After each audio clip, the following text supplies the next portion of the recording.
Hello. Hello.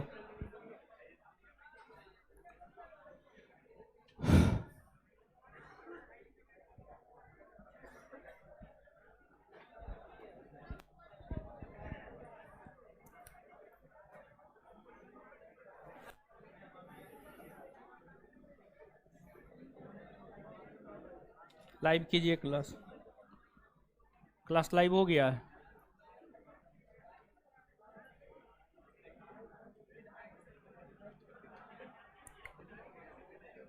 चलिए,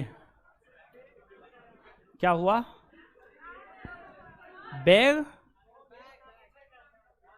कौन लेके चला गया? चलिए, गुड इवनिंग सभी को।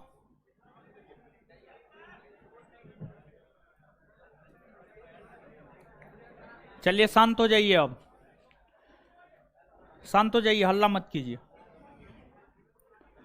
देखिए, आज से जो है एक नए सब्जेक्ट की शुरुआत कर रहे हैं, और जिस सब्जेक्ट की शुरुआत कर रहे हैं वह है भारत का भूगोल।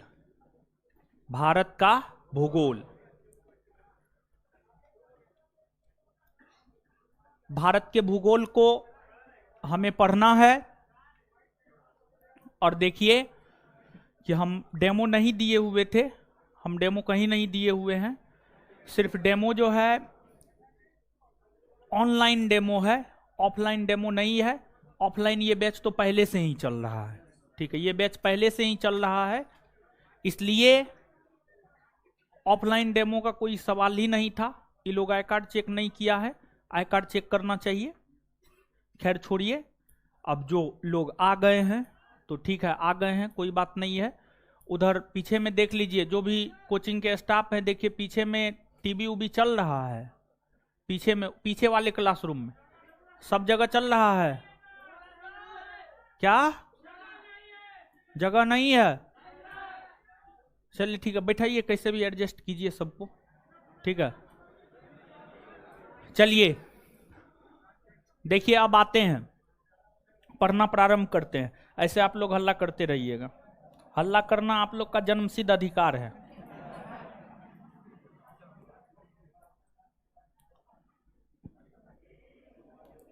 लेकिन आई कार्ड चेक कीजिए, जो भी कोचिंग के स्टाफ हैं सबको बोल रहे हैं कल से आई कार्ड चेक कीजिए। ये कोई नया बैच थोड़े है जी, यानी बैच में नया सब्जेक्ट है, बैच में नया सब्जेक्ट है, समझ गए? तो जो बच्चा इस बैच में पहले से एडमिशन लिया हुआ उसको आप बैठाइए, उसके बाद अगर जगह बचता, उसके बाद तो जगह ही नहीं बचता है, ठीक है, बैच तो फुल है, उसके बाद जगह ही नहीं बचता है। तो ना तो एडमिशन लेने के लिए ऑफिस में एडमिशन बंद कर दीजिए, और दूसरी बात यह है कि आई कार्ड चेक करके घुसाइए, ठीक है। ऑनलाइन हम डेमो आपको दे देते हैं, ऑनलाइन एक सप्ताह एक चैप्टर के लिए डेमो दे देते हैं। ऑफलाइन हम डेमो नहीं दे सकते हैं, क्योंकि इस बैच में पहले से ही उतना बच्चा है, माफ कीजिएगा आप लोग हमको। भारत का भूगोल देखिए,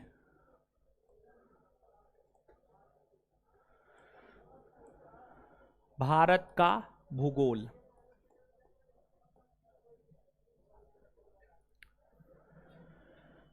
जितने भी एक दिवसीय परीक्षा है, सभी एक दिवसीय परीक्षा में भूगोल से प्रश्न पूछे जाते हैं। उसमें भारत के भूगोल से ज्यादातर प्रश्न पूछे जाते हैं। एक बार हमने सोचा था कि भारत का भूगोल, विश्व का भूगोल दोनों एक साथ पढ़ाए, लेकिन कुछ बच्चों का मैसेज आया कि नहीं, दोनों अलग अलग पढ़ाया जाए। इसी वजह से दोनों को सेपरेट करके ही हम आपको पढ़ाएंगे। तो सबसे पहले हम लोग भारत के भूगोल को पढ़ते हैं, और भारत के भूगोल को पढ़ने के साथ साथ जो है हम लोग इसको पढ़ने के बाद जो हम लोग विश्व का भूगोल भी पढ़ लेंगे। और जहां तक इस बैच का सवाल है, फाउंडेशन बैच है, चीजों को हम आपको सबसे पहले समझाएंगे, समझाने के बाद लिखाएंगे, और लिखाने के बाद हम आपको याद करवाएंगे, ठीक है। एक बार फिर से आप सुन लीजिए, समझाएंगे, समझाने के बाद जो है आपको लिखाएंगे, लिखाने के बाद हम आपको याद करवा देंगे, समझ गए। और जहां तक ऑब्जेक्टिव क्वेश्चन का सवाल है, ऑब्जेक्टिव क्वेश्चन जो है आंसर के साथ उपलब्ध करवा देंगे, आप अपना याद कर लीजिएगा। ऑब्जेक्टिव क्वेश्चन आंसर के साथ उपलब्ध करवा देंगे, आप अपना याद कर लीजिएगा। याद करना होगा याद कीजिएगा, नहीं याद करना होगा आप नहीं कीजिएगा, ये आपका काम है। देखिए, एक तो सबसे पहले ज्योग्राफी शब्द, ज्योग्राफी शब्द को थोड़ा सा आप समझिएगा। ज्योग्राफी, भारत का भूगोल, इसका अंग्रेजी होगा Indian geography. Indian geography,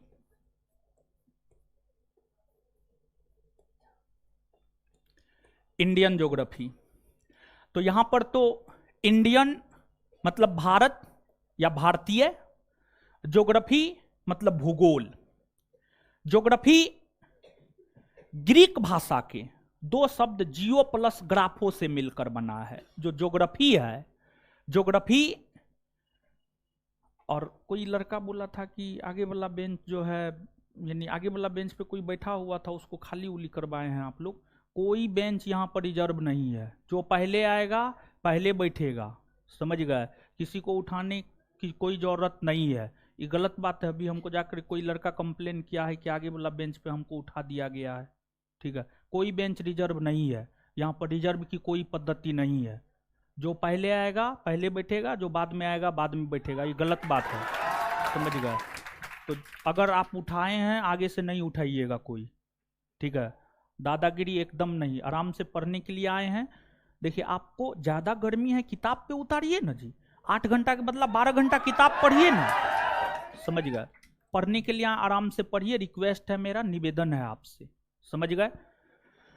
geography Greek भाषा के दो शब्द, ग्रीक भाषा के दो शब्द जियो प्लस ग्राफो, ग्राफो से मिलकर बना है। जियो प्लस ग्राफो से मिलकर बना है, जिसमें जियो, जियो का अर्थ होता है पृथ्वी, जियो का अर्थ होता है पृथ्वी, और ग्राफो का अर्थ होता है वर्णन या अध्ययन, वर्णन या अध्ययन, वर्णन या अध्ययन।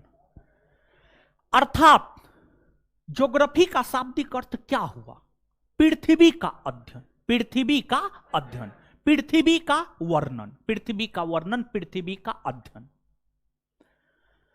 तो एक लाइन में अगर हम ज्योग्राफी को परिभाषित करने का प्रयास करें, तो एक लाइन में ज्योग्राफी को परिभाषित करते हुए हम यह कह सकते हैं कि वैसा विषय जिसके अंतर्गत पृथ्वी का अध्ययन किया जाता है, पृथ्वी का अध्ययन किया जाता है, उसी को ज्योग्राफी कहते हैं, उसी को ज्योग्राफी कहते हैं। और जो ज्योग्राफी है, इस शब्द का प्रयोग पहली बार इरेटोस्थनीज, इरेटोस्थनीज, जो ज्योग्राफी शब्द है, ज्योग्राफी शब्द का प्रयोग पहली बार इरेटोस्थनीज, ग्रीक, ग्रीक जिसको यूनान कहते हैं, यूनान भी कहते हैं, ग्रीक या यूनान के रहने वाले थे, समझ गए। ग्रीक विद्वान थे इरेटोस्थनीज, इरेटोस्थनीज। जो इरेटोस्थनीज है, इन्होंने ही पहली बार ज्योग्राफी शब्द का प्रयोग किया था, जिस वजह से इन्हें फादर ऑफ ज्योग्राफी कहा जाता है, जिस वजह से इन्हें फादर ऑफ ज्योग्राफी कहा जाता है। लेकिन ध्यान रहे कि कुछ विद्वान ज्योग्राफी का पिता हिकेटियस को कहता है। कुछ विद्वान हिकेटियस को क्यों कहता है? क्योंकि हिकेटियस ने एक पुस्तक लिखी है, पीरियड्स, पीरियड्स, पीरियड्स। हिकेटियस की पुस्तक है पीरियड्स, और हिकेटियस के पीरियड्स नामक पुस्तक में पहली बार पृथ्वी का क्रमबद्ध अध्ययन किया गया है। पृथ्वी के विषय में क्रमबद्ध तरीका से, लयबद्ध तरीका से बताया गया है, जिस वजह से कुछ विद्वान हिकेटियस को ज्योग्राफी का पिता कहते हैं। लेकिन ध्यान रहे, आप इरेटोस्थनीज ही याद रखिएगा। ज्योग्राफी का पिता ग्रीक विद्वान इरेटोस्थनीज को कहा जाता है, क्योंकि इन्होंने ही पहली बार ज्योग्राफी शब्द का प्रयोग किया, क्योंकि इन्होंने ही पहली बार ज्योग्राफी शब्द का प्रयोग किया। यहां से आगे बताने से पहले हम आपको यहां पर थोड़ा डायरेक्शन के विषय में बताते हैं। डायरेक्शन, दिशा के विषय में बताते हैं। दिशा, डायरेक्शन, दिशा के विषय में बताते हैं। क्योंकि ज्योग्राफी में मानचित्र का काफी बार प्रयोग होगा और उसमें हम बार बार उत्तर, दक्षिण, पूरब, पश्चिम, उत्तर, पूरब, दक्षिण, पश्चिम, इन सभी शब्दों का प्रयोग करेंगे। तो ये चीज आपको समझ में आनी चाहिए और आपको जानकर आश्चर्य होगा कि जो 5-6 क्लास का बच्चा होता है वो ये सब बात जानता है, डायरेक्शन। लेकिन यहां पर हम भरोसा के साथ कह सकते हैं कि अधिकतर लोग डायरेक्शन नहीं जानते होंगे। जानते हैं? कौन कौन लोग जानते हैं? हाथ खड़ा कीजिए तो। अरे वाह, ना हम ही अति पड़ गए। नहीं, एक बच्चा है मेरे बगल में, एक बच्चा रहता है, वो आकर के जो है हमसे पूछता है, 6 क्लास में वो पढ़ता है और हमको पूरा याद है कि 6 क्लास में हम थे तो हम उतना चीज नहीं जानते थे। समझिए, वो आकर के पूछता है कि केप ऑफ गुड होप कहाँ है। समझिए, केप ऑफ गुड होप कहाँ है, अंडमान निकोबार द्वीप समूह कहाँ है, लक्षद्वीप कहाँ है, समझ गए, सहारा मरुस्थल कहाँ है। जब जनरल कंपटीशन में आए तब हम ये सब चीज जाने। और देखिए 6 साल का बच्चा आज ये सब चीज पढ़ रहा है। तो बताइए कि निश्चित तौर पर यानी हर बच्चा आज इंग्लिश मीडियम में हर बच्चा पढ़ रहा है। ठीक है, इंग्लिश मीडियम में हर बच्चा पढ़ रहा है, तो हर कोई यूपीएससी क्रैक थोड़े कर देगा। समझ। तो डायरेक्शन आप जानते हैं, लेकिन फिर भी हम अपने मन के तसल्ली के लिए कि हम भी आपको बता दिए हैं, ताकि कल आप ये ना कहे कि हमको डायरेक्शन नहीं मालूम है। तो आप सभी लोग जानते हैं, कोई भी जो मानचित्र होता है, कॉपी हटाइए हो, कोई भी जो मानचित्र होता है उसका जो ऊपरी भाग होता है, ऊपरी भाग उत्तर दिशा को प्रदर्शित करता है। ऊपरी भाग उत्तर दिशा, नीचे वाला भाग दक्षिण, नीचे वाला भाग दक्षिण, दाहिना भाग पूरब, दाहिना भाग पूरब, बायां भाग पश्चिम, बायां भाग पश्चिम। ठीक है, तो ये उत्तर हो गया, ये दक्षिण हो गया, ये पूरब हो गया और ये पश्चिम हो गया। ठीक है, पश्चिम हो गया। ठीक है, अब देखिएगा उत्तर, दक्षिण, पूरब, पश्चिम, उत्तर, पूरब, ये जो बीच का हिस्सा होगा इसको हम लोग क्या कहेंगे? उत्तर पूरब, उत्तर पूरब, उत्तर पूरब कहेंगे। फिर ये उत्तर है, ये पश्चिम है, ये बीच का हिस्सा क्या कहलाए? उत्तर पश्चिम, उत्तर पश्चिम, उत्तर पश्चिम कहलाएगा। अब ये दक्षिण है, ये पूरब है, ये बीच का हिस्सा क्या कहलाएगा? दक्षिण पूरब, दक्षिण पूरब कहलाएगा। और ये पश्चिम है, ये दक्षिण है, ये बीच का हिस्सा क्या कहलाएगा? दक्षिण पश्चिम, दक्षिण पश्चिम, दक्षिण पश्चिम कहलाएगा। ठीक है, दक्षिण पश्चिम कहलाएगा। तो ये डायरेक्शन आपको मालूम होना चाहिए, डायरेक्शन आपने देखा है। ठीक है, अब इसके बाद अब यहां से हम लोग आगे बढ़ते हैं, मानचित्र पर आते हैं। तो यह जो मानचित्र है भारत का मानचित्र है, भारत का मानचित्र है। तो अब आपसे कहा जाए कि उत्तर जाना है, भारत के उत्तर जाना है, भारत के उत्तर, या आपसे कहा जाए कि भारत के उत्तर में कौन कौन राज्य है बताइए, भारत के उत्तर में कौन कौन राज्य है बताइए। तो आप कहिएगा, ऊपरी भाग में देखिएगा कि ऊपरी भाग में क्या क्या है। ऊपरी भाग में लद्दाख है, जम्मू कश्मीर है, हिमाचल प्रदेश है, पंजाब है, हरियाणा है, उत्तराखंड है, उत्तर प्रदेश, ये सब उत्तर में है नो। उसके बाद दक्षिण, तो दक्षिण में केरल है, तमिलनाडु है, कर्नाटक है, आंध्र प्रदेश है नो। पश्चिम, पश्चिम में राजस्थान है, गुजरात है, महाराष्ट्र। पूरब बिहार है, झारखंड, ओडिशा, पश्चिम बंगाल, सिक्किम, अरुणाचल प्रदेश, असम, मेघालय, नागालैंड, मणिपुर, मिजोरम, त्रिपुरा। हाँ या ना? ठीक है, तो उत्तर, दक्षिण, पूरब, पश्चिम कुछ क्लियर हो रहा है। और जो है यहां पर अधिकतर लोग भारत के मानचित्र से अवगत होंगे, लेकिन फिर भी हम आपको यहां पर थोड़ी जानकारी दे देते हैं। थोड़ा सा आप देख लीजिए भारत में कौन राज्य कहां है, कहां नहीं है, और घर पे जाकर के ब्लैंक मानचित्र, देखिए अधिकतर लोग भारत के मानचित्र से अवगत हैं, हमको ये चीज पता है, लेकिन फिर भी हम आपको बताते हुए चल रहे हैं, समझ गए, ताकि आपको दिक्कत ना हो। तो भारत में आप सभी लोग जानते हैं, इससे पहले आपके बैच में हम पॉलिटी पढ़ाए हैं।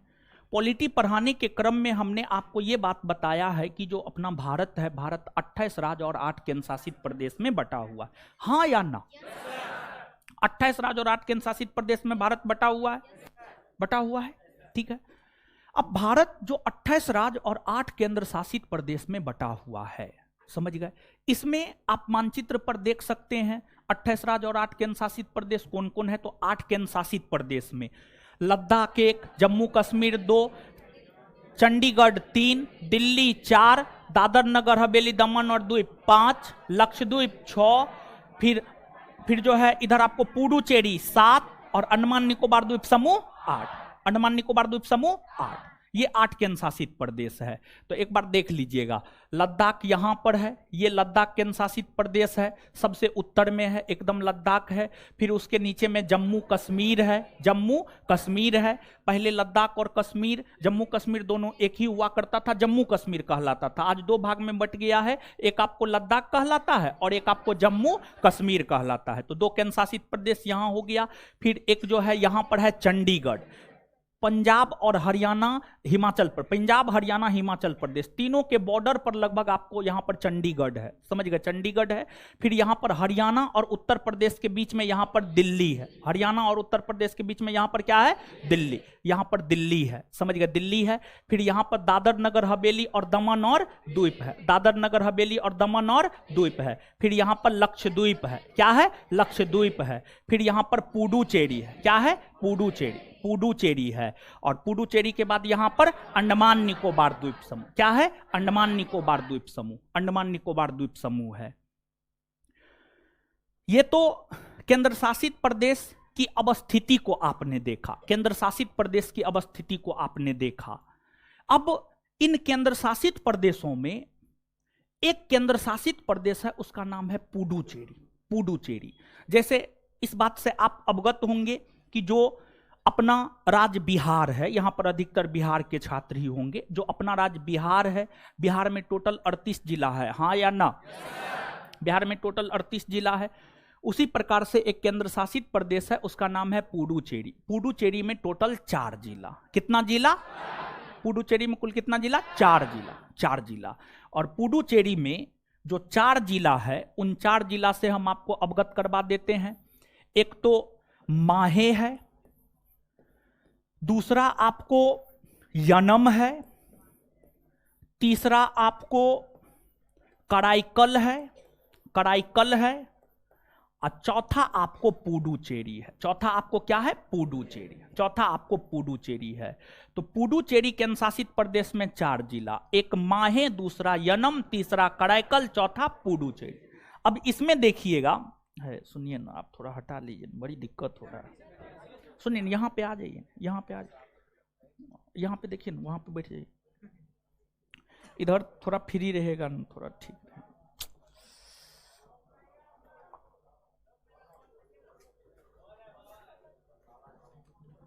है। किसी पे कमेंट करना गलत बात है, ठीक है, क्या है ना है उससे कोई मतलब ना है। कमेंट कीजिएगा, मान लिया जाए कि एक बात बताइए आप हमको, ठीक है, आप स्वयं सोचिए, आप दूसरे पे कमेंट कर रहे हैं, आप पे कोई कमेंट करेगा, आपको अच्छा लगेगा? नहीं लगेगा, समझ गए? तो ये गलत काम नहीं, समझ गए? देखिए समझिएगा, जो माहे जिला है वह आपको यहां पर है, और ये केरल राज्य है। कौन राज्य है? केरल। माहे यहां पर है और ये केरल राज्य है। फिर यनम यहां पर है और ये आंध्र प्रदेश राज्य है, और पुडुचेरी यहां पर है और कराईकल यहां पर है। तो आप देख सकते हैं कि जो पुडुचेरी केंद्र शासित प्रदेश है, पुडुचेरी केंद्र शासित प्रदेश में 4 गो जिला, माहे, यनम, कराईकल, पुडुचेरी। माहे केरल में है। माहे कहां है? केरल। माहे यहां पर है, माहे कहां है? केरल। फिर यनम यहां पर है, यनम कहां है? आंध्र प्रदेश में। पुडुचेरी और कराईकल दोनों तमिलनाडु में है। कहां है? तमिल। मतलब क्या हम ये बात कह सकते हैं कि पुडुचेरी भारत का एक ऐसा केंद्र शासित प्रदेश है जिसका विस्तार भारत के 3 अलग अलग राज्य में है, इसका विस्तार केरल में है, इसका विस्तार आंध्र प्रदेश में है और इसका विस्तार तमिलनाडु में है। इसका विस्तार क्या हम ये बात कह सकते हैं? हाँ या ना? कोई दिक्कत इसमें? कोई दिक्कत नहीं ना है? आपके नजरों के सामने है, सब चीज मानचित्र पे लिखा हुआ है, टोटल चीज मानचित्र पे लिखा हुआ है। तो ये तो केंद्र शासित प्रदेश के विषय में हुआ। अब इन केंद्र शासित प्रदेशों के अलावा भारत के राज्यों को आप देखिए, भारत का राज्य कौन कहाँ है, तो आप देख सकते हैं यहां पर हिमाचल प्रदेश है, पंजाब है, हरियाणा है, उत्तराखंड है, उत्तर प्रदेश है, राजस्थान है, गुजरात है, महाराष्ट्र है, मध्य प्रदेश है। फिर यहाँ पर छोटा सा राज्य गोवा है, कर्नाटक है, केरल है, तमिलनाडु है, आंध्र प्रदेश है, तेलंगाना है, ओडिशा है, छत्तीसगढ़ है, बिहार है, झारखंड है, वेस्ट बंगाल है, सिक्किम है, अरुणाचल प्रदेश, असम, मेघालय, नागालैंड, मणिपुर, मिजोरम, त्रिपुरा। ठीक है, तो ये भारत के राज्य हुए। कौन राज्य कहां पर है ये चीज हमने आपको बताया है। अब घर जाकर के जो है, अगर आप कमजोर है, ठीक है, अगर आप कमजोर है, देखिए कमजोर होना कोई गलत बात नहीं है, नहीं जानना ये कोई गलत बात नहीं है, लेकिन जब आपको बता दिया जाए तब आप उसको याद नहीं करें, तब आप उसको समझे नहीं, तब आप उसको ड्रॉ नहीं करें, तो ये गलत हो जाएगा।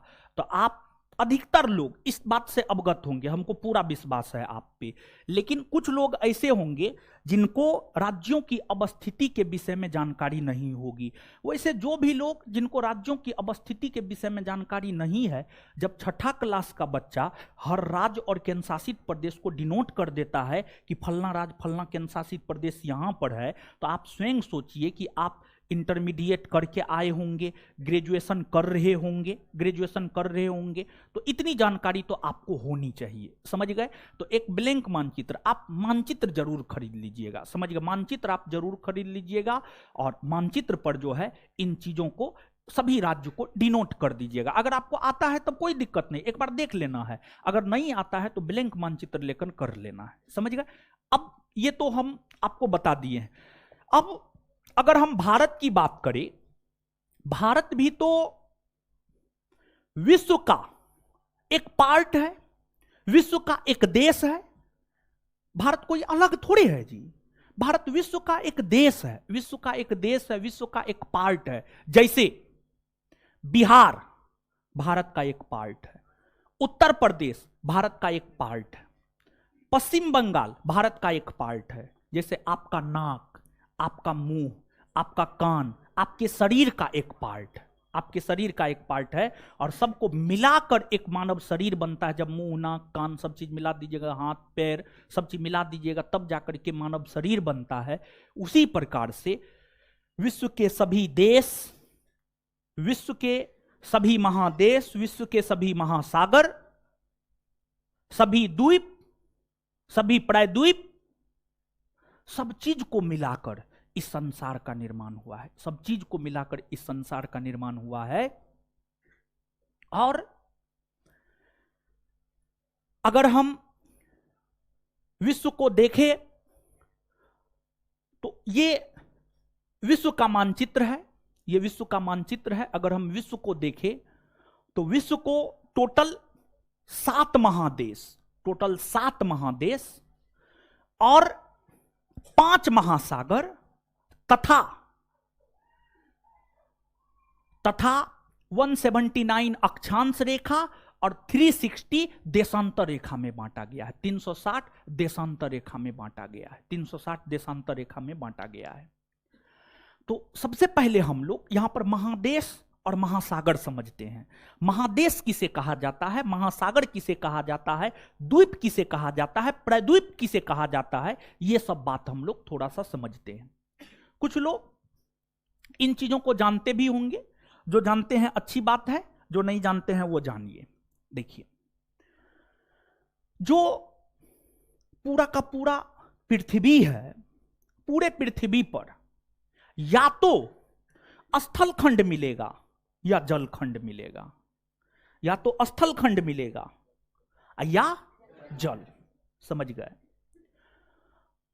तो जो स्थल खंड के बृहद रूप होते हैं। स्थल खंड, स्थल खंड यानी स्थल मतलब जहां पे रहते हैं। जैसे आप कहां रह रहे हैं? आप स्थल पे रह रहे हैं। कहां रह रहे हैं? स्थल। क्या आप जल वाले हिस्सा में रह पाइएगा? नहीं। कुछ समय के लिए आप वहां जाइएगा, घूमिएगा, फिरिएगा, देखिएगा, आ जाइएगा। तो जल वाले हिस्सा में रहना पॉसिबल नहीं है, मानव स्थल खंड में रहता है। जो अपना पृथ्वी है, पृथ्वी के 71% भूभाग पर, पृथ्वी के 71% भूभाग पर जल का विस्तार है। 71% भूभाग पर जो है जल का विस्तार है, जल का विस्तार है।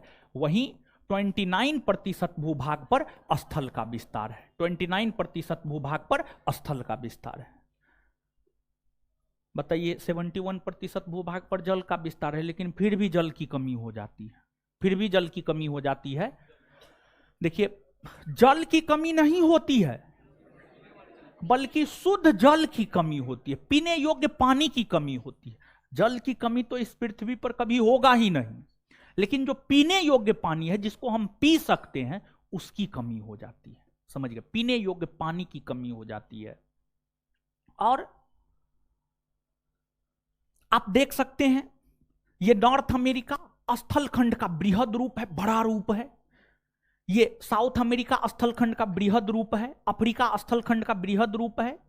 यूरोप स्थल खंड का बृहद रूप है। एशिया स्थल खंड का बृहद रूप है। ऑस्ट्रेलिया स्थल खंड का बृहद रूप है। अंटार्कटिका स्थल खंड का बृहद रूप है। तो सामान्य तौर पर महादेश या महाद्वीप, महादेश या महाद्वीप,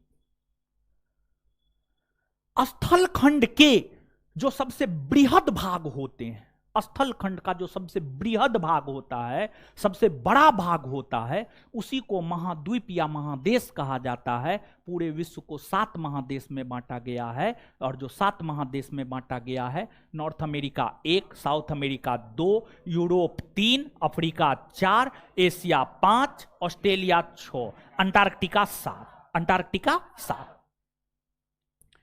इन महादेशों में जो सबसे बड़ा महादेश है क्षेत्रफल के आधार पर एशिया है, एशिया है। दूसरा सबसे बड़ा महादेश अफ्रीका, तीसरा उत्तरी अमेरिका, चौथा दक्षिणी अमेरिका, पांचवा अंटार्कटिका, छठा यूरोप, सातवां ऑस्ट्रेलिया। यानी सबसे बड़ा महादेश एशिया, सबसे बड़ा महादेश एशिया। और सबसे छोटा महादेश ऑस्ट्रेलिया, सबसे छोटा महादेश ऑस्ट्रेलिया, ऑस्ट्रेलिया। इसी प्रकार से विश्व को 5 महासागर में बांटा गया है। महासागर ओशिन, ओशिन, ओशिन। जल के बृहद यानी वैसा भूभाग जहां बृहद स्तर पर जल का विस्तार देखने को मिलता है, उसी को महासागर कहा जाता है। और विश्व को जो 5 महासागर में बांटा गया है, प्रशांत, प्रशांत, अटलांटिक, हिंद, आर्कटिक और अंटार्कटिका, अंटार्कटिका। अब देखिएगा यहां पर, ये आपको नॉर्थ अमेरिका है, साउथ अमेरिका है, एशिया है, ऑस्ट्रेलिया है। विश्व यानी पृथ्वी, पृथ्वी की अगर हम बात करें तो पृथ्वी क्या है? गोल है। पृथ्वी क्या है? गोल है। ठीक है, यहां पर 3D फिगर है नहीं। जब आप 3D फिगर को देखेंगे तो आपको ये पूरा का पूरा, ठीक है, ये जो पूरा एरिया आपको नजर आ रहा है, और इधर ये जो पूरा आपको नजर आ रहा है, समझ गए, ये पूरा, ये इधर से कनेक्ट हो जाएगा। ठीक है, इधर से कनेक्ट हो जाएगा या फिर ये इधर से कनेक्ट हो जाएगा। यानी कहने का मतलब ये हुआ कि हम आपको यहां पर यह बात दिखाना चाहते हैं कि जो आपको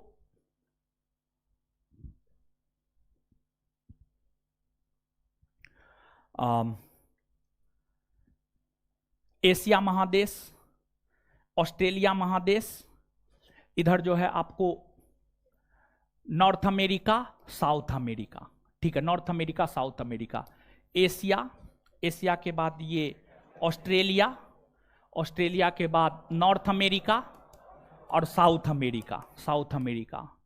ई चारों के बीच में जब आप 3D फिगर पर देखेंगे तो ये चारों महादेश के बीच में जो महासागर है ये प्रशांत महासागर है, प्रशांत महासागर है। और जो ये प्रशांत महासागर है यह विश्व का सबसे बड़ा और सबसे गहरा महासागर है। विश्व की गहरी गहरी खाइयां प्रशांत महासागर में ही देखने को मिलती है, चाहे मेरियाना गर्त हो या फिर अन्य कोई भी गर्त हो, गहरी गहरी गर्त जो है यहीं पर आपको देखने को मिलती है। तो ये प्रशांत महासागर है। और जो प्रशांत महासागर है यह विश्व का सबसे बड़ा और गहरा महासागर है। तो ये प्रशांत महासागर हो गया। ये आपको अटलांटिक महासागर हो गया। North America, south America, Europe और अफ्रीका के बीच में जो महासागर है अटलांटिक महासागर हो गया। फिर आपको एशिया, अफ्रीका और ऑस्ट्रेलिया के बीच में जो महासागर है ये हिंद महासागर हो गया। और ये ऊपर में जो है आर्कटिक महासागर हो गया, आर्कटिक महासागर हो गया। और ये जो नीचे में है अंटार्कटिका महासागर, नीचे में अंटार्कटिका महासागर। और ध्यान दीजिएगा सबसे बड़ा महासागर प्रशांत महासागर, तो वही सबसे छोटा आर्कटिक, सबसे छोटा आर्कटिक, सबसे छोटा आर्कटिक। ठीक है, तो ये बात तो आप समझ गए होंगे। इतना बात समझ में आया? एक बार बताइए तो, विश्व का सबसे बड़ा महादेश, सबसे बड़ा महादेश, सबसे छोटा, सबसे छोटा ऑस्ट्रेलिया।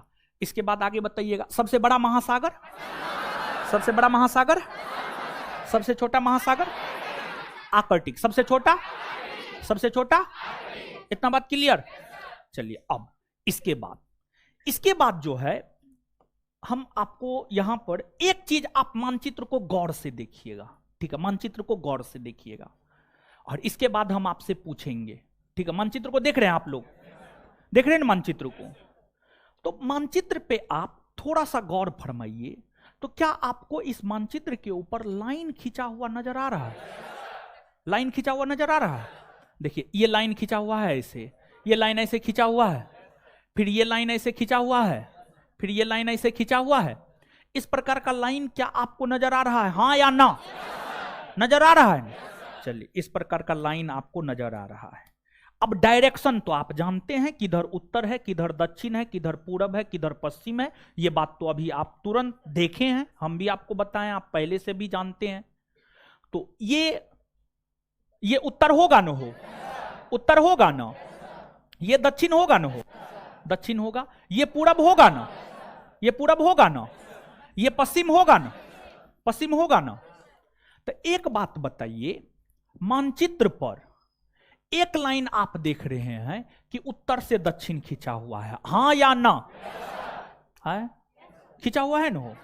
और मानचित्र पर एक दूसरा लाइन आप देख रहे होंगे कि पूरब से पश्चिम या पश्चिम से पूरब। ठीक है, पश्चिम से पूरब या पूरब से पश्चिम खींचा हुआ है, हां या ना? तो मानचित्र के ऊपर जो है एक लाइन उत्तर से दक्षिण खींचा हुआ है और एक लाइन जो है पश्चिम से पूरब खींचा हुआ है, पश्चिम से पूरब। इतना बात क्लियर है? चलिए, अगर आपको इतना बात क्लियर है तो अक्षांश और देशांतर भी आपको क्लियर हो जाएगा। ठीक है, देखिए एक लाइन में अगर कहे तो मानचित्र के ऊपर जो खड़ी लाइन होती है उसको देशांतर, और जो पड़ी लाइन होती है उसको अक्षांश। जो पड़ी लाइन होती है उसको अक्षांश और जो खड़ी लाइन होती है उसको देशांतर। एक लाइन में अगर कहना चाहे तो, या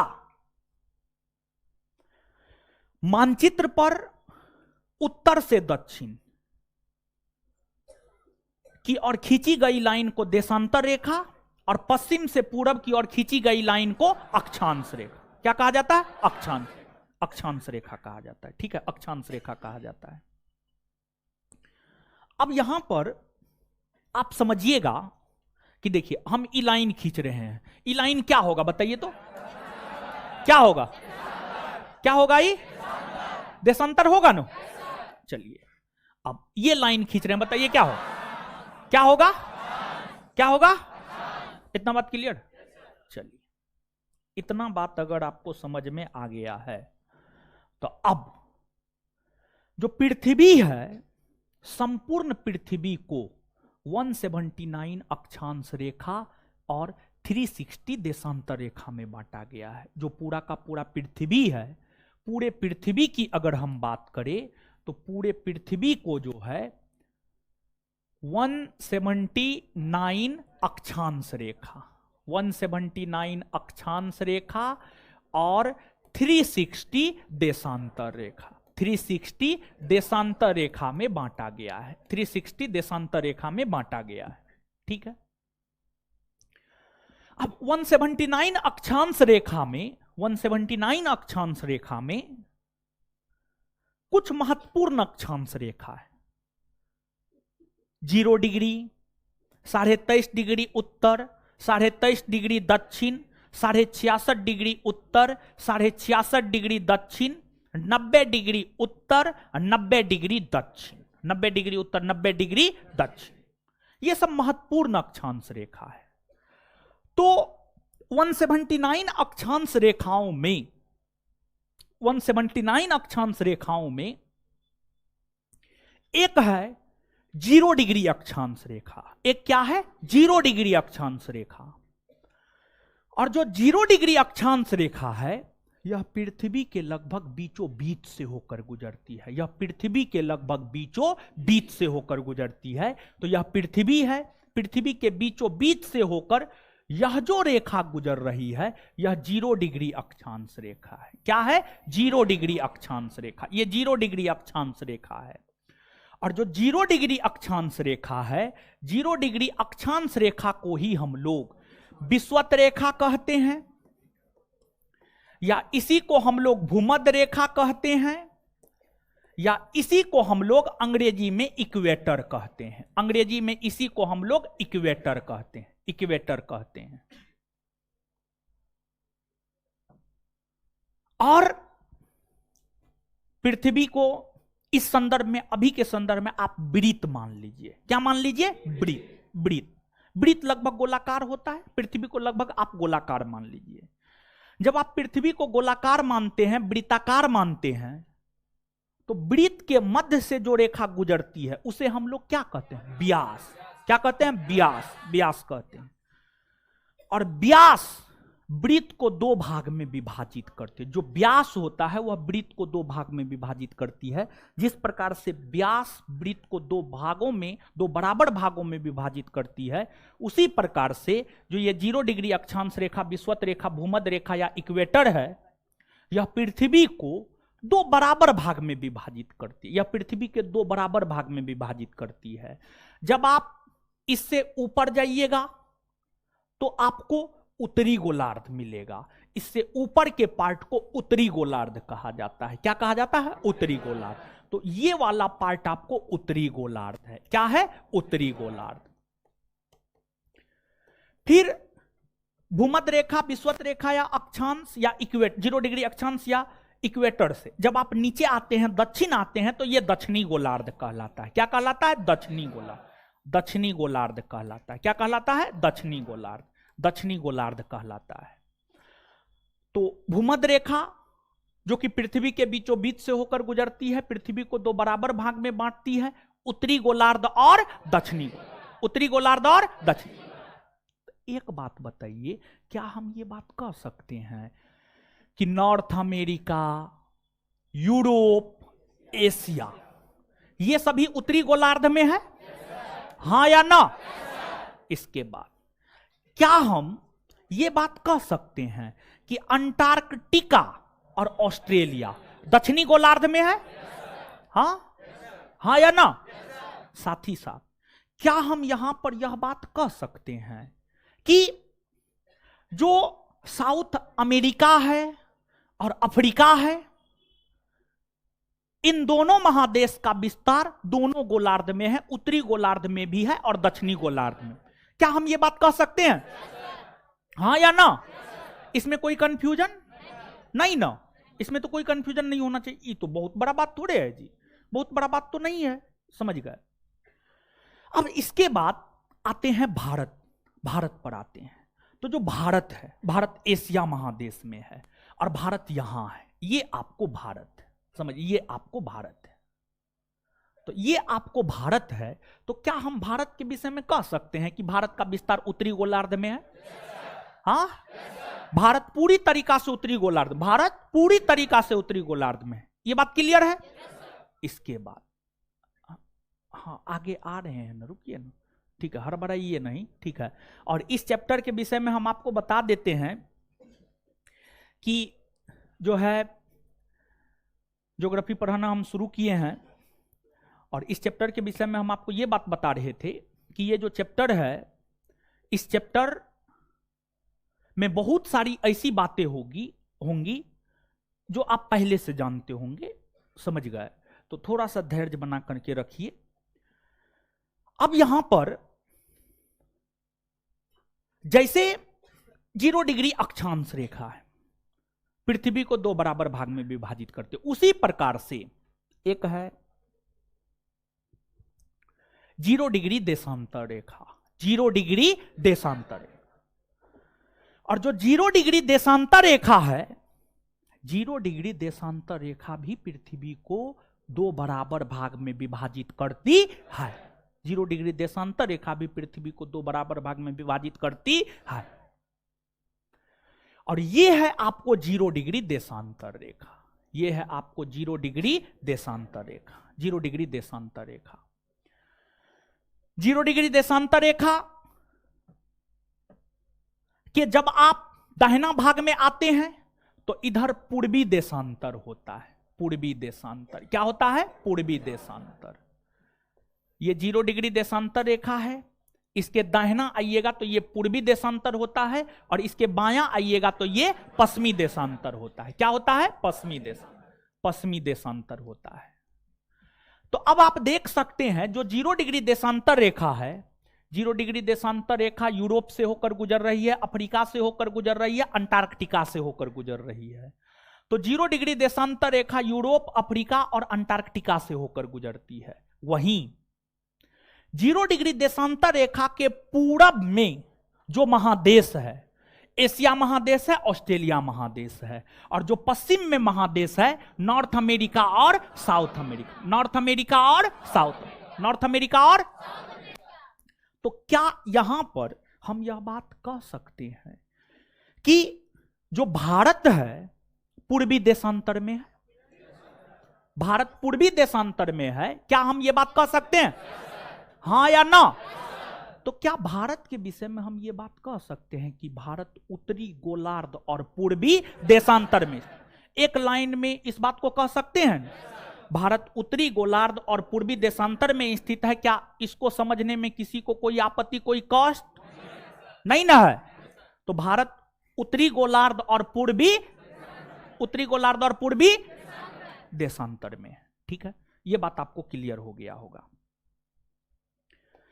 अब इसके बाद यहां से थोड़ा सा और आगे बढ़ते हैं, ठीक है। अब देखिएगा आप यहां पर कि हमने आपको यह बताया है कि पूरे पृथ्वी को 179 अक्षांश रेखा में बांटा गया है, 179 अक्षांश रेखा में बांटा गया है। तो यह है आपको 0 डिग्री अक्षांश रेखा, 0 डिग्री अक्षांश रेखा। और 0 डिग्री अक्षांश रेखा को विषुवत, भूमध्य, जो भी कहना है आप कहिए। इससे ऊपर जाते हैं तो उत्तरी गोलार्ध होता है, इससे ऊपर जाते हैं क्या होता है? उत्तरी गोलार्ध। क्या होता है? उत्तरी गोलार्ध। अब देखिएगा उत्तरी गोलार्ध में 0 के बाद क्या आता है? 1, 2, 3, 4, 5, 6, 7, इस प्रकार से आप आगे बढ़िएगा। तो इसके ऊपर जाइएगा तो आपको मिलेगा 1 डिग्री उत्तरी अक्षांश रेखा, और ऊपर जाइएगा तो 2 डिग्री उत्तरी अक्षांश रेखा, और ऊपर जाइएगा 3 डिग्री उत्तरी अक्षांश रेखा, 4 डिग्री उत्तरी अक्षांश रेखा, 5 डिग्री उत्तरी अक्षांश रेखा, 6 डिग्री उत्तरी अक्षांश रेखा, और 90 डिग्री तक उत्तरी अक्षांश रेखा आपको मिलेगा। 90 डिग्री तक उत्तरी अक्षांश रेखा मिलेगा। और जो 90 डिग्री उत्तरी अक्षांश रेखा होता है, इसको उत्तरी ध्रुव कहा जाता है, उत्तरी ध्रुव, नॉर्थ पोल कहा जाता है, नॉर्थ पोल कहा जाता है 90 डिग्री तक। तो ध्यान दीजिएगा 0 डिग्री से जब ऊपर जाते हैं तो कौन गोलार्ध माना जाएगा? उत्तरी गोलार्ध। उत्तरी गोलार्ध में 1 डिग्री उत्तरी अक्षांश रेखा से लेकर कितना डिग्री उत्तरी अक्षांश रेखा तक मिलेगा? 90 डिग्री उत्तरी अक्ष, 90 डिग्री उत्तरी। जैसे उत्तरी गोलार्ध में 1 डिग्री से लेकर 90 डिग्री तक उत्तरी अक्षांश रेखा मिलता है, और 90 डिग्री उत्तरी अक्षांश रेखा को उत्तरी ध्रुव कहते हैं। उसी प्रकार से दक्षिणी गोलार्ध में भी 1 डिग्री दक्षिणी अक्षांश रेखा, 2 डिग्री दक्षिणी अक्षांश रेखा, 3 डिग्री दक्षिणी अक्षांश रेखा। उसी प्रकार से दक्षिणी गोलार्ध में भी 90 डिग्री तक दक्षिणी अक्षांश रेखा मिलेगा। और जो 90 डिग्री दक्षिणी अक्षांश रेखा होता है, 90 डिग्री दक्षिणी अक्षांश रेखा को हम लोग दक्षिणी ध्रुव कहते हैं। दक्षिणी ध्रुव कहते हैं, दक्षिणी ध्रुव कहते हैं, ठीक है, दक्षिणी ध्रुव कहते हैं। अब कहीं ना कहीं यह चीज आपके दिमाग में आना चाहिए कि भारत उत्तरी गोलार्ध में 0 डिग्री अक्षांश रेखा से 90 डिग्री उत्तरी अक्षांश रेखा के बीच में स्थित होगा, हां या ना? क्योंकि भारत उत्तरी गोलार्ध में है ना, उत्तरी गोलार्ध में। तो अब भारत का जो अक्षांशीय विस्तार है, भारत का जो अक्षांशीय विस्तार है वह है 8 डिग्री 4 मिनट। 8 degree 4 minute. उत्तरी अक्षांश रेखा होगा या दक्षिणी? हाँ, उत्तरी होगा ना, उत्तरी होगा। 8 डिग्री 4 मिनट उत्तरी अक्षांश रेखा से लेकर 37 डिग्री 6 मिनट उत्तरी अक्षांश रेखा। 37 डिग्री 6 मिनट उत्तरी अक्षांश रेखा। भारत का यह अक्षांशीय विस्तार है। भारत का यह क्या है? अक्षांशीय। तो क्या हम यह बात कह सकते हैं भारत उत्तरी गोलार्ध में 8 डिग्री उत्तरी अक्षांश रेखा से 37 डिग्री 6 मिनट उत्तरी अक्षांश रेखा के बीच में फैली हुई है, हां या ना? कह सकते हैं? अब एक बात बताइएगा, 8 डिग्री 4 मिनट उत्तरी अक्षांश रेखा, 8 डिग्री 4 मिनट उत्तरी अक्षांश रेखा और 37 डिग्री 6 मिनट उत्तरी अक्षांश रेखा के बीच में 23.5 डिग्री उत्तरी अक्षांश रेखा आएगा या नहीं आएगा? जैसे 5 और 15 के बीच में 10 आएगा, 5 और 15 के बीच में 10 आएगा ना? तो वैसे ही 8 डिग्री 4 मिनट उत्तरी अक्षांश रेखा और 37 डिग्री 6 मिनट उत्तरी अक्षांश रेखा के बीच में 23.5 डिग्री उत्तरी अक्षांश रेखा नहीं आएगा? आएगा ना? तो अब 8 डिग्री 4 मिनट उत्तरी अक्षांश रेखा और 37 डिग्री 6 मिनट उत्तरी अक्षांश रेखा के बीच में जो 23.5 डिग्री उत्तरी अक्षांश रेखा आता है, उस 23.5 डिग्री उत्तरी अक्षांश रेखा को ट्रॉपिक ऑफ कैंसर यानी हिंदी में कर्क रेखा कहते हैं। अंग्रेजी में ट्रॉपिक ऑफ कैंसर और हिंदी में कर्क रेखा कहते, हिंदी में कर्क रेखा कहते हैं। तो ये है आपको कर्क रेखा। क्या है? कर्क रेखा। ये आपको कर्क रेखा है, कर्क रेखा है। तो 8 डिग्री 4 मिनट उत्तरी से 37 डिग्री 6 मिनट उत्तरी के बीच में 23.5 डिग्री उत्तरी अक्षांश रेखा आता है और 23.5 डिग्री उत्तरी अक्षांश रेखा को हम लोग क्या कहते हैं? कर्क रेखा। 23.5 डिग्री उत्तरी अक्षांश रेखा को क्या कहते हैं? कर्क रेखा। मतलब कर्क रेखा भारत से होकर गुजरती है या नहीं गुजरती है? गुजरती है ना? कर्क रेखा भारत से होकर गुजरती है। अब कर्क रेखा भारत से होकर गुजरती है। कर्क रेखा भारत के 8 राज्यों से होकर गुजरती है। कर्क रेखा भारत के 8 राज्यों से होकर गुजरती है। और कर्क रेखा भारत के जिन 8 राज्यों से होकर गुजरती है वो है गुजरात, राजस्थान, मध्य प्रदेश, छत्तीसगढ़, झारखंड, पश्चिम बंगाल, त्रिपुरा और मिजोरम। त्रिपुरा और मिजोरम। गुजरात 1, राजस्थान 2, मध्य प्रदेश 3, छत्तीसगढ़ 4, झारखंड 5, पश्चिम बंगाल 6, त्रिपुरा 7 और मिजोरम 8। मिजोरम 8। यही 8 राज्य से होकर गुजरती है। और क्या आपको कर्क रेखा ऐसा नहीं एहसास हो रहा है कि लगभग भारत के बीचों बीच से होकर गुजर रही है? क्या ऐसा एहसास आपको नहीं हो रहा? एकदम हो रहा है। समझिए, एकदम हो रहा है। कर्क रेखा एक ऐसी काल्पनिक रेखा है जो भारत के लगभग बीचों बीच से होकर गुजरती है।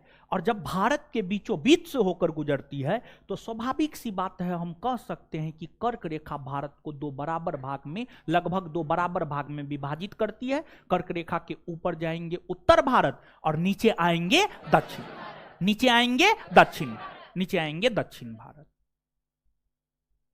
अब जब आप कर्क रेखा के ऊपर जाइएगा उत्तर भारत, नीचे आइएगा दक्षिण भारत, ठीक है। यूपीपीसीएस का पूछा हुआ यह क्वेश्चन है, कौन ऐसी काल्पनिक रेखा है जो भारत को लगभग दो बराबर भाग में विभाजित करती है, तो इसका उत्तर होगा कर्क रेखा। क्या होगा? कर्क।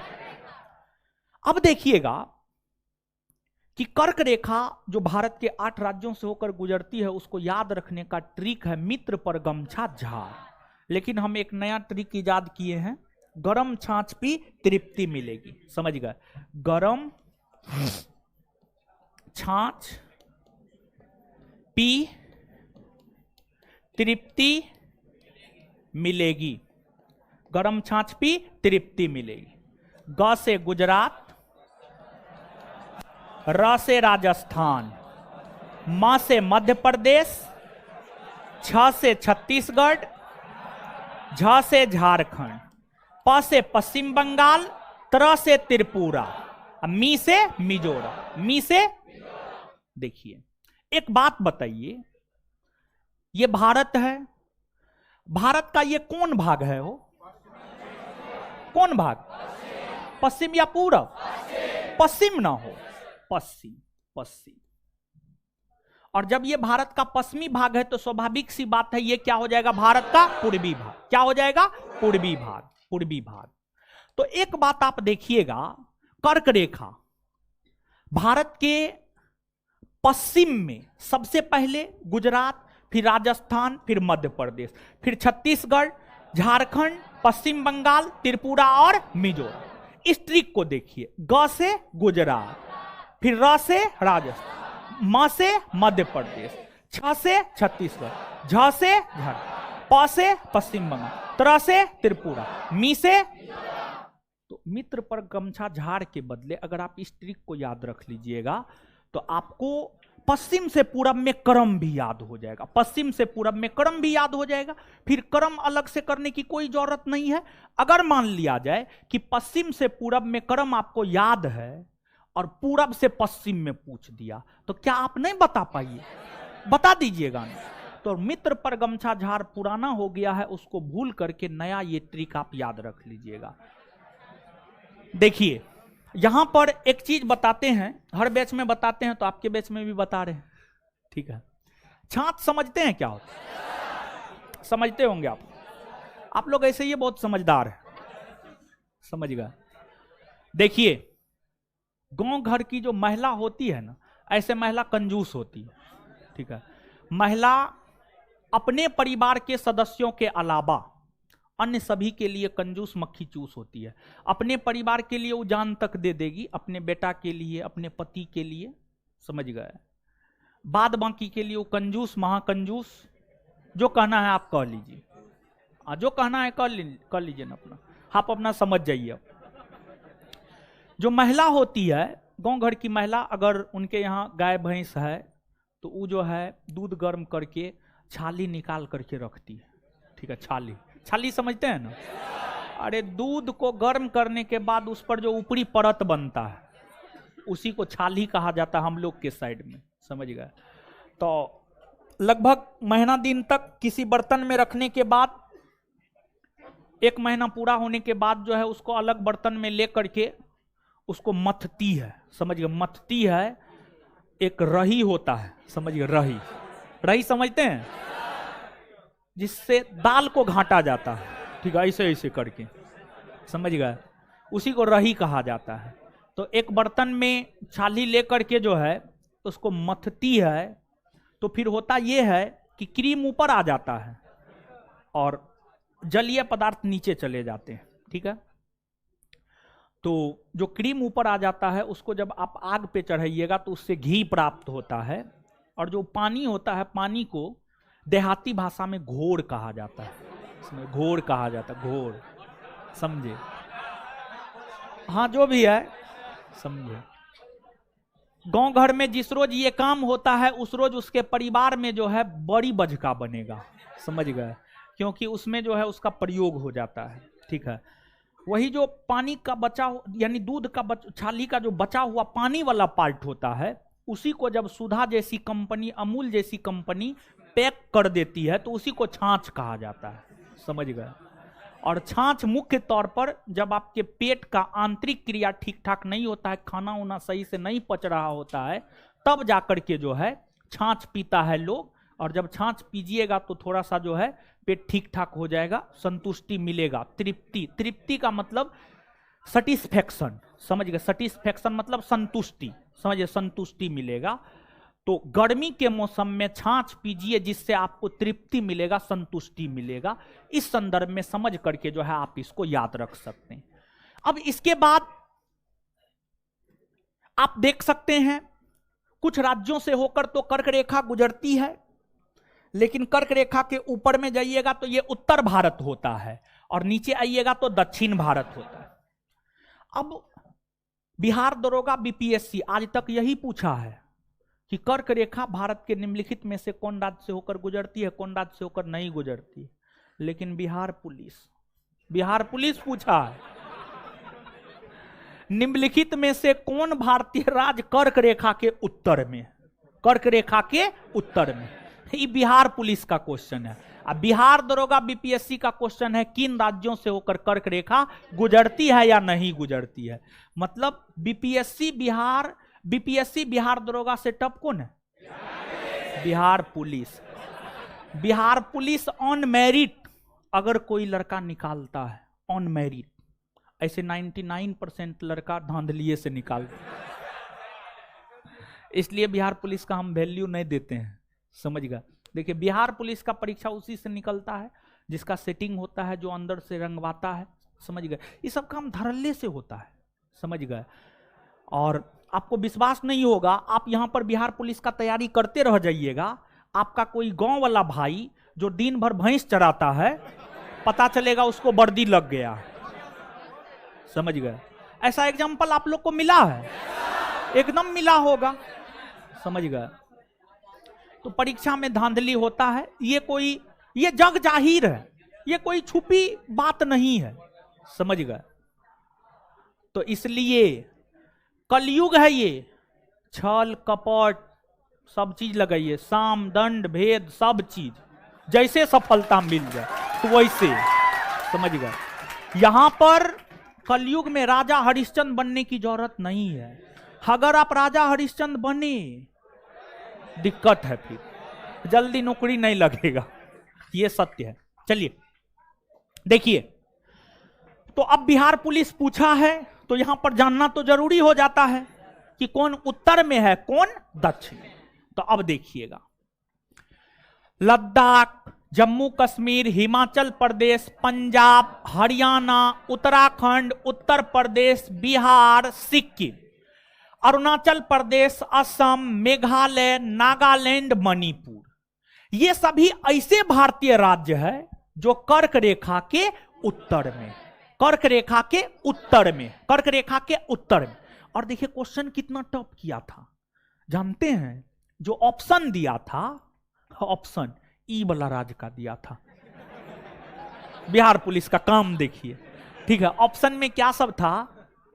मिजोरम, मणिपुर, मिजोरम, मणिपुर, ओडिशा, छत्तीसगढ़, ओडिशा, छत्तीसगढ़, ये सब था ऑप्शन में। यानी क्वेश्चन ये था, निम्नलिखित में से कौन भारतीय राज्य कर्क रेखा के उत्तर में है? ऑप्शन सुनिए, मिजोरम, मणिपुर, त्रिपुरा, मिजोरम, मणिपुर, ओडिशा, छत्तीसगढ़। आंसर होगा मणिपुर। क्या होगा? देखिए इधर वाला जो है ना थोड़ा सा याद नहीं रहता है, ठीक है, इधर वाला थोड़ा सा याद नहीं रहता है। एक चीज यहां पर आप जानिए कि ये जो 7 गो राज्य है ना, अरुणाचल प्रदेश सबसे ऊपर में, अरुणाचल प्रदेश है, फिर ये असम है, मेघालय है, नागालैंड है, मणिपुर है, मिजोरम है और त्रिपुरा है। गिनिएगा तो 7 गो हो जाएगा। अरुणाचल प्रदेश 1, असम 2, मेघालय 3, नागालैंड 4, मणिपुर 5, मिजोरम 6, त्रिपुरा 7। इन 7 राज्यों को 7 सिस्टर, 7 बहनों वाली राज्य कहा जाता है। और इन 7 राज्यों को 7 सिस्टर यानी 7 बहनों वाली राज्य इस वजह से कहा जाता है क्योंकि ये सभी राज्य परस्पर एक दूसरे पर निर्भर है, परस्पर एक दूसरे पर निर्भर है। क्यों निर्भर है? आप किसी और पर क्यों निर्भर होते हैं? मान लिया जाए कि आपके रूम में आप रात में 12 बजे खाना बनाने के लिए गए और मान लिया जाए कि नमक ही नहीं, ठीक है, नमक ही नहीं है, बिना नमक का खाना बनेगा? तो पड़ोसी से लीजिएगा ना। तो मतलब आपके पास नमक नहीं है तो आप पड़ोसी पर निर्भर हुए नमक के लिए। तो निर्भरता किसी के ऊपर, जैसे कि मान लीजिए अभी आप अपने गार्जियन के ऊपर निर्भर है, अभी आप अपने माता पिता के ऊपर निर्भर है। अभी आप अपने माता पिता के ऊपर निर्भर इसलिए हैं क्योंकि आप कमाते नहीं हैं, आप कमाते नहीं है इसलिए माता पिता के ऊपर निर्भर है। अगर कमाने लगिएगा तो माता पिता के ऊपर निर्भर थोड़े रहिएगा, नहीं रहिएगा। तो मतलब कहीं ना कहीं आपकी कमजोरी है कि आप कमाते नहीं, इसलिए माता पिता के ऊपर निर्भर है। तो इन राज्यों में, सब राज्य में सब चीज का उत्पादन नहीं होता है। कोई राज्य गेहूं उगाता है तो कोई चावल, और कोई सरसों उगाता है तो कोई मक्का।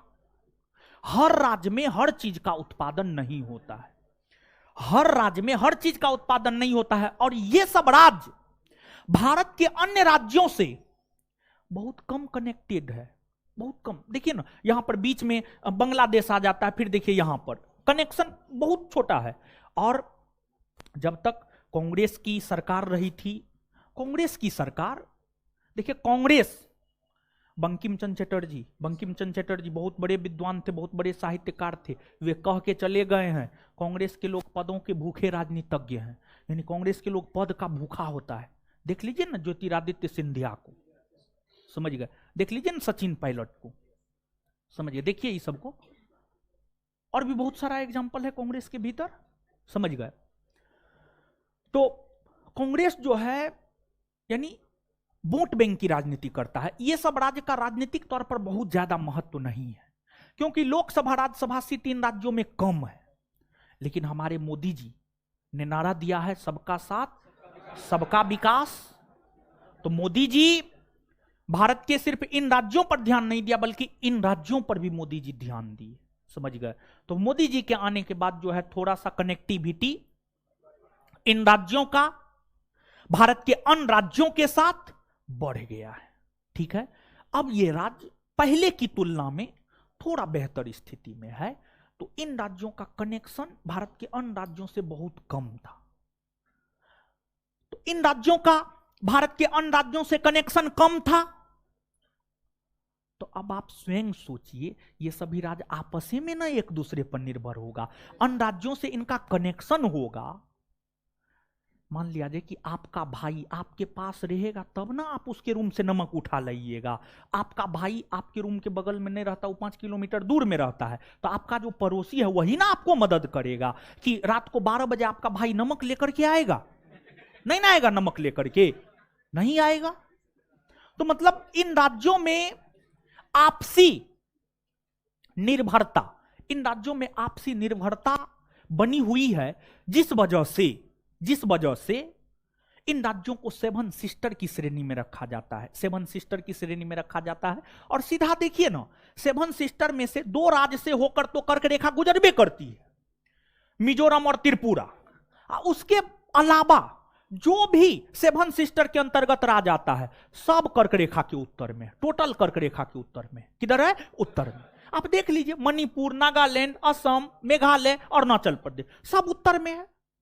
दूर से तो गुजरबे करती है, और जिससे होकर गुजरती है वहां पर दक्षिण उत्तर करने का कोई सवाल पैदा नहीं होता है। बात को समझे? तो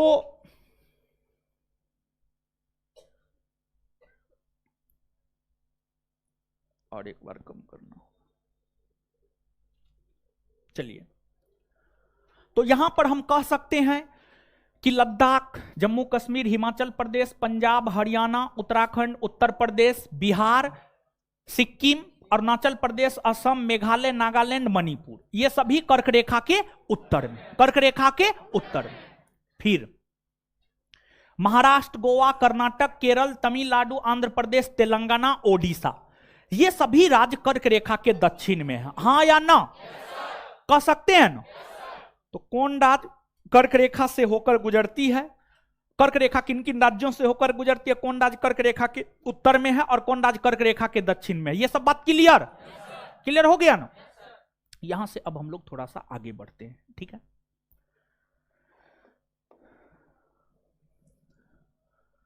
अब यहां पर आप समझिएगा, ऊपर में उत्तर है ना हो, 90 डिग्री उत्तरी अक्षांश रेखा उत्तरी ध्रुव, 90 डिग्री उत्तरी अक्षांश रेखा उत्तरी ध्रुव, उत्तरी ध्रुव, यहां पर उत्तरी ध्रुव है, उत्तरी ध्रुव है। उसी प्रकार से नीचे आइएगा, नीचे 90 डिग्री दक्षिणी अक्षांश रेखा है ना हो, और 90 डिग्री दक्षिणी अक्षांश रेखा को दक्षिणी ध्रुव, 90 डिग्री दक्षिणी अक्षांश रेखा को दक्षिणी ध्रुव क्या कहा जाता है? दक्षिणी ध्रुव, दक्षिणी ध्रुव, दक्षिणी ध्रुव। वैसी काल्पनिक रेखा जो उत्तरी ध्रुव को दक्षिणी ध्रुव से मिलाती है। अब उत्तरी ध्रुव को दक्षिणी ध्रुव से मिलाएगी तो उत्तर से दक्षिणे में ना लाइन खींचा जाएगा कि पूरब से पश्चिम में खींचा जाए? पूरब से पश्चिम में खींच करके उत्तरी ध्रुव को दक्षिणी ध्रुव से आप मिला पाइएगा? नहीं मिला पाइएगा। तो वैसी काल्पनिक रेखा जो उत्तरी ध्रुव को दक्षिणी ध्रुव से मिलाती है उसी को देशांतर रेखा कहा जाता है। क्या कहा जाता है? देश। और ये 0 डिग्री देशांतर रेखा है। 0 डिग्री देशांतर रेखा पूरे पृथ्वी को 2 भागों में विभाजित करती है। इससे दाहिना जाइएगा तो पूर्वी देशांतर, इससे बायां आइएगा तो पश्चिमी देशांतर। क्या होता है? पश्चिमी देशांतर।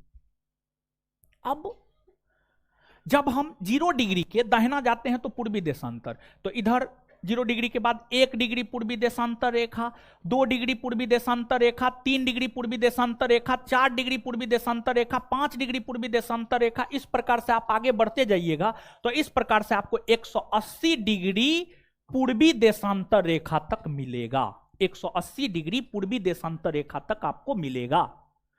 उसी प्रकार से जब आप 0 डिग्री के बायां साइड आइएगा तो यहां पर पश्चिमी देशांतर, और पश्चिमी देशांतर में भी 1 डिग्री पश्चिमी देशांतर रेखा, 2 डिग्री पश्चिमी देशांतर रेखा, 3 डिग्री पश्चिमी देशांतर रेखा, और इधर भी 180 डिग्री तक पश्चिमी देशांतर रेखा मिलेगा। 180 डिग्री तक पश्चिमी देशांतर रेखा मिलेगा। समझ गए?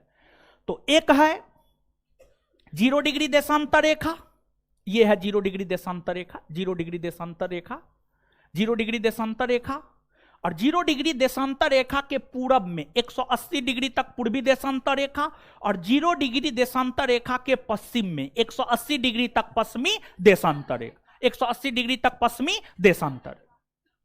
तो क्या हम यह बात कह सकते हैं कि जो अपना देश भारत है वह 0 डिग्री देशांतर रेखा और 180 डिग्री पूर्वी देशांतर रेखा के बीच में स्थित है? हाय बोलिए ना, हाँ या ना? कह सकते हैं ना? 0 डिग्री और 180 डिग्री पूर्वी के बीच में है जी, यहां पर भारत है ना जी? ठीक है, यहां पर भारत है। तो 0 डिग्री देशांतर रेखा और 180 डिग्री पूर्वी देशांतर रेखा के बीच में अपना देश भारत स्थित है। अब भारत का देशांतरीय विस्तार क्या है? तो भारत का जो देशांतरीय विस्तार है वह है 68 डिग्री 7 मिनट। 68 degree 7 minute. पूर्वी होगा या पश्चिमी? हाँ, पूर्वी। क्या होगा? पूर्वी। 68 डिग्री 7 मिनट पूर्वी से लेकर 97 डिग्री 25 मिनट पूर्वी। 97 डिग्री 25 मिनट पूर्वी देशांतर, पूर्वी देशांतर। तो भारत 0 डिग्री से 180 डिग्री पूर्वी देशांतर रेखा के बीच में है, और भारत का देशांतर या विस्तार 68 डिग्री 7 मिनट पूर्वी देशांतर रेखा से लेकर 97 डिग्री 25 मिनट पूर्वी देशांतर रेखा, यह भारत का देशांतरीय विस्तार है। और ध्यान दीजिएगा, कोई भी देश जो अपने समय को निर्धारित करता है वह 0 डिग्री देशांतर रेखा के आधार पर करता है। कोई भी देश जो अपने समय का निर्धारण करता है वह 0 डिग्री देशांतर रेखा के आधार पर करता है। भारत हो, अमेरिका हो, रसिया हो, कनाडा हो, चाइना हो, ऑस्ट्रेलिया हो, कोई भी देश हो, विश्व के सभी देश अपने समय का निर्धारण 0 डिग्री देशांतर रेखा के आधार पर करता है। तो स्वाभाविक सी बात है अपना देश भारत भी समय का निर्धारण 0 डिग्री देशांतर रेखा के आधार पर ही करता होगा नहीं, करता है। अब 68 डिग्री 7 मिनट और 97 डिग्री 25 मिनट के बीच में 82.5 डिग्री पूर्वी देशांतर रेखा आएगा कि नहीं आएगा? नो 68 और 97 के बीच में 82.5 नहीं आएगा? एकदम आएगा। तो 68 डिग्री 7 मिनट और 97 डिग्री 25 मिनट के बीच में एक पूर्वी देशांतर रेखा है, 82.5 डिग्री पूर्वी देशांतर रेखा। और जो 82.5 डिग्री पूर्वी देशांतर रेखा है, 82.5 डिग्री पूर्वी देशांतर रेखा को भारत का मानक समय रेखा कहा जाता है। इसको भारत का मानक समय रेखा इसलिए कहा जाता है क्योंकि 82.5 डिग्री पूर्वी देशांतर रेखा पर जो समय होता है वही समय पूरे भारतवर्ष में होता है। 82.5 डिग्री पूर्वी देशांतर रेखा पर जो समय है वही समय कश्मीर में भी होगा, वही समय कन्याकुमारी में भी होगा, वही समय अरुणाचल प्रदेश में भी होगा और वही समय गुजरात में भी होगा। अगर 82.5 डिग्री पूर्वी देशांतर रेखा पर अभी रात का 8:53 हो रहा है, कश्मीर में भी 8:53 है, कन्याकुमारी में भी 8:53, अरुणाचल प्रदेश में भी 8:53 और गुजरात में भी 8:53। पूरे भारतवर्ष में 8:53 हो रहा होगा, पूरे भारतवर्ष में। कहीं भी ऐसा नहीं होगा कि 8:00 जो है 60 हो गया है या 9:10 हो गया, नहीं, 8:53 का मतलब 8:53 ही, समझ गए। और यह जो 82.5 डिग्री पूर्वी देशांतर रेखा है, यह 82.5 डिग्री पूर्वी देशांतर रेखा को भारत का मानक समय रेखा कहा जाता है। और 82.5 डिग्री पूर्वी देशांतर रेखा भारत के 5 राज्यों से होकर गुजरती है, भारत के 5 राज्यों से होकर गुजरती है। 82.5 डिग्री पूर्वी देशांतर रेखा जो भारत के 5 राज्यों से होकर गुजरती है, उसको याद रखने का ट्रिक है मौका। क्या है? मौका पे चौका मारिए। एम से मध्य प्रदेश, ओ से ओडिशा, यू से उत्तर प्रदेश, सी से छत्तीसगढ़, ए से आंध्र प्रदेश, ए से, ये है 82.5 डिग्री पूर्वी देशांतर रेखा। देखिए ध्यान दीजिएगा,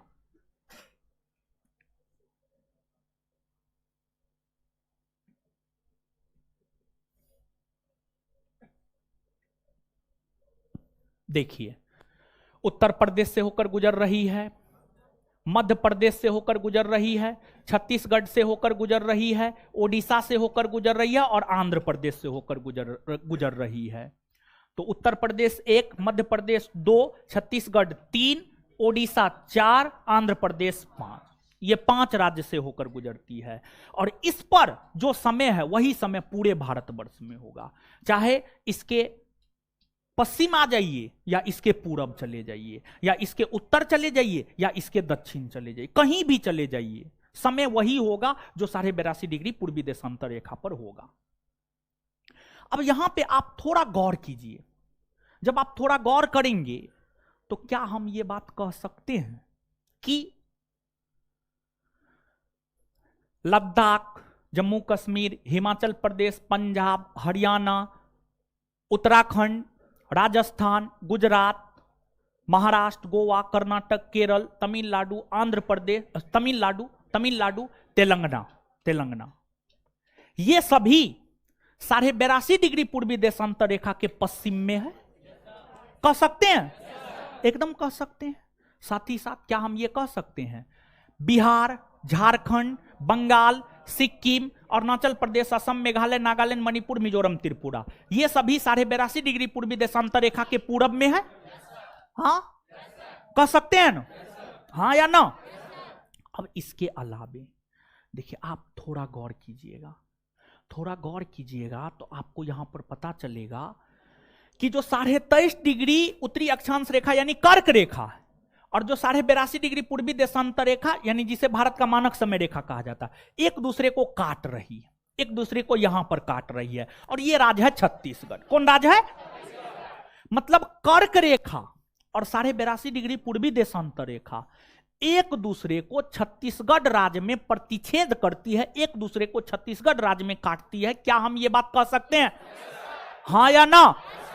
अब इसके अलावे थोड़ा सा आप और गौर कीजिएगा कि जो कर्क रेखा है और 82.5 डिग्री पूर्वी देशांतर रेखा है, ये दोनों ऐसी काल्पनिक रेखा है जो भारत के दो राज्यों से होकर गुजरती है, जो भारत के दो राज्यों से होकर, दोनों रेखा भारत के दो राज्य से होकर गुजरती है। एक मध्य प्रदेश और दूसरा छत्तीसगढ़। देखिए आप, मध्य प्रदेश से होकर कर्क रेखा गुजर रही है। हाँ, मध्य प्रदेश से होकर 82.5 डिग्री पूर्वी देशांतर रेखा गुजर रही है। हाँ, छत्तीसगढ़ से होकर कर्क रेखा गुजर रही है। हाँ, छत्तीसगढ़ से होकर 82.5 डिग्री पूर्वी देशांतर रेखा गुजर रही है। हाँ, इन दो राज्यों के अलावा अन्य कोई राज्य आपको नहीं मिलेगा जिससे होकर कर्क रेखा और 82.5 डिग्री पूर्वी देशांतर रेखा दोनों गुजरती हो। इन दो राज्यों के अलावा तीसरा आपको कोई नहीं मिलेगा। ये काफी शानदार क्वेश्चन है, बहुत बेहतरीन क्वेश्चन, बहुत अच्छा क्वेश्चन है। आज तक कोई कंपटीशन इस प्रश्न को नहीं पूछा है कि कौन से दो ऐसे राज्य हैं जिनसे होकर कर्क रेखा और 82.5 डिग्री पूर्वी देशांतर रेखा दोनों गुजरती है। ये क्वेश्चन नहीं पूछा है, पूछा जा सकता है। समझिए, पूछा जा सकता है। यह क्वेश्चन तो बहुत सारा बार पूछ दिया गया है कि कर्क रेखा और 82.5 डिग्री पूर्वी देशांतर रेखा एक दूसरे को किस राज्य में प्रतिच्छेद करती है। यह प्रश्न तो कई बार पूछ दिया गया है, लेकिन कौन से दो राज्य कॉमन है यह बात नहीं पूछा गया। आशा करते हैं यह सब बात आप समझ पा रहे हो, हाँ या ना? यह सब बात समझ पा रहे हैं ना? चलिए, अब इसके अलावे थोड़ा सा और समझिएगा। देखिए, ध्यान दीजिएगा, हम या आप या मानव जाति जिस ग्रह पर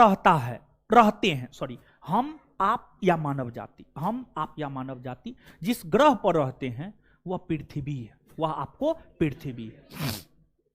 और जो पृथ्वी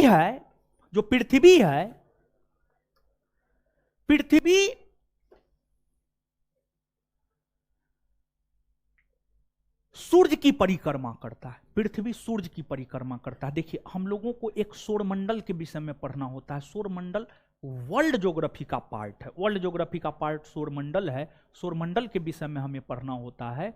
सौरमंडल, सोलर सिस्टम, सूर्य, ग्रह, उपग्रह, उल्कापिंड, क्षुद्र ग्रह इत्यादि को मिलाकर एक परिवार का निर्माण किया जाता है जिसे सौर परिवार कहा जाता है। सौर परिवार के अंतर्गत जितने भी सदस्य होते हैं, चाहे वह ग्रह हो, उपग्रह हो, उल्का हो, क्षुद्र ग्रह हो, सभी को उष्मा और प्रकाश की प्राप्ति सूर्य से होती है। सभी को उष्मा और प्रकाश की प्राप्ति सूर्य से होती है। तो ग्रह, उपग्रह सबको उष्मा और प्रकाश की प्राप्ति सूर्य से होती है। तो पृथ्वी एक ग्रह है। पृथ्वी को उष्मा और प्रकाश की प्राप्ति किससे होती होगी? सूर्य से। किससे होती होगी? सूर्य से। तो पृथ्वी को भी उष्मा और प्रकाश की प्राप्ति किससे होती है? सूर्य से। और जैसे घर में पिताजी हैं, कमाने वाले पिताजी कमा कर लाते हैं, सब लोग खाते हैं। तो सूर्य पूरा एनर्जी कमाता है और ग्रह उपग्रह सब खाता है। अब पिताजी से अगर पैसा लेना है तो ऐसे पिताजी पैसा दे देंगे? 72 बार चक्कर कटवाएंगे तब जाकर के अंतिम में देंगे। समझ गए? तो अब ऐसे तो सूर्य उष्मा प्रकाश नहीं दे देगा। तो ग्रह सूर्य की परिक्रमा करता है, पृथ्वी भी सूर्य की परिक्रमा करता है। पृथ्वी जब सूर्य की परिक्रमा करता है तब जाकर उसको उष्मा और प्रकाश की प्राप्ति होती है। उष्मा और प्रकाश की, ये सब नेचुरल चीज है जो ऊपर से सब चीज संचालित होता है। आप स्वयं सोचिए ना कि जब पृथ्वी को सूर्य की परिक्रमा करनी पड़ती है तब जाकर के उष्मा और प्रकाश की प्राप्ति उसको होती है। तो बिना पिताजी के 4 चक्कर लगाए पैसा मिल जाएगा? कभी नहीं मिल सकता। सब प्रकृति द्वारा संतुलित होता है। आपके जीवन में, ठीक है, आपके जीवन में कुछ भी होता है एकदम ऊपर से संचालित होता है। सब चीज एकदम फिक्स है, ये होना है, होगा, सब चीज होगा आपके जीवन में, समझ गए?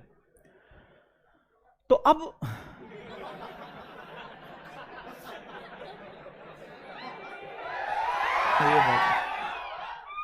काहे हल्ला कर रहे हैं?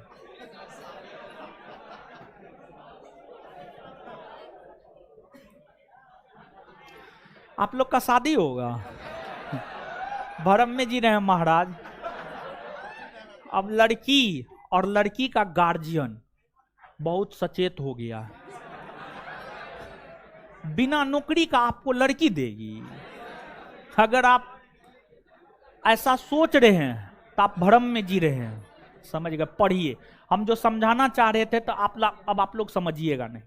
यहां पर हम आपको समय के विषय में बताते तो आगे जो है समय के विषय में हम आपको बताएंगे, लेकिन सुनिए अभी यहां पे सुनिए, ठीक है?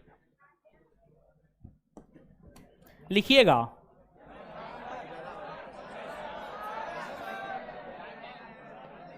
नहीं लिखिएगा। और देखिए, ये सब तो सामान्य सी जानकारी हुई, ठीक है, पढ़ा दिए। लेकिन अभी जो है अगले क्लास में जब हम आएंगे तो आप हमको थोड़ा सिलेबस के विषय में याद दिला दीजिएगा, ठीक है? अगले क्लास में आएंगे तो आप बोल दीजिएगा सिलेबस।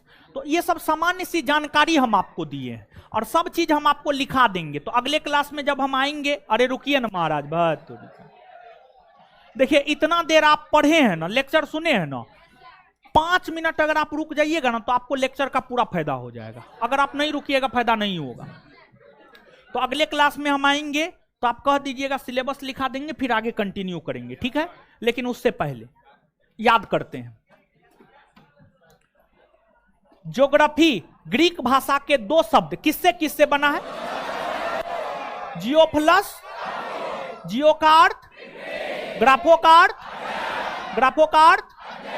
फादर ऑफ ज्योग्राफी किसे कहा?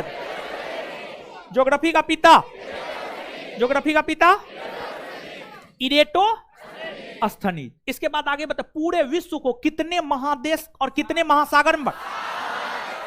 7 महादेश और सबसे बड़ा महादेश, सबसे छोटा, सबसे बड़ा महासागर प्रशांत, सबसे बड़ा, सबसे छोटा आर्कटिक ना। भारत कौन गोलार्ध में? उत्तरी कौन देशांतर में? पूर्वी, पूर्वी। भारत का अक्षांशीय विस्तार कहां से कहां? 8 डिग्री 4 मिनट से 37 डिग्री 6 मिनट। भारत का देशांतरीय विस्तार कहां से कहां? 68 डिग्री 7 मिनट से 97 डिग्री, 68 डिग्री 7 मिनट से 97 डिग्री 25 मिनट। इसके बाद कर्क रेखा भारत के बीचों बीच से होकर गुजरती है, हाँ या ना? कौन ऐसी काल्पनिक रेखा है जो भारत को 2 बराबर भाग में विभाजित कर? कौन है? कर्क रेखा भारत के कितने राज्यों से होकर? कितने राज्यों से होकर? पहला, दूसरा, तीसरा, चौथा, पांचवा, छठा, सातवां, आठवां। क्लियर है? इसके बाद 82.5 डिग्री पूर्वी देशांतर रेखा भारत का मानक समय रेखा है। कितने राज्यों से होकर? कितने राज्यों से? पहला, दूसरा, तीसरा, चौथा, पांचवा। अच्छा, कर्क रेखा और 82.5 डिग्री पूर्वी देशांतर रेखा एक दूसरे को कहां काटती है? कहां काटती है? छत्तीसगढ़ में। कौन से 2 राज्य है जहां से कर्क रेखा 82.5 डिग्री पूर्वी देशांतर रेखा दोनों गुजरती है? मध्य प्रदेश और, मध्य प्रदेश और, इतना बात क्लियर है? बिहार कर्क रेखा के उत्तर में या दक्षिण में? बिहार, सिक्किम, सिक्किम, अरुणाचल प्रदेश, अरुणाचल प्रदेश उत्तर, अरुणाचल प्रदेश, महाराष्ट्र, महाराष्ट्र, महाराष्ट्र दक्षिण न, पंजाब, पंजाब, पंजाब, तेलंगाना, तेलंगाना, 82.5 डिग्री पूर्वी देशांतर रेखा के पूरब में बिहार है या पश्चिम में? किधर है?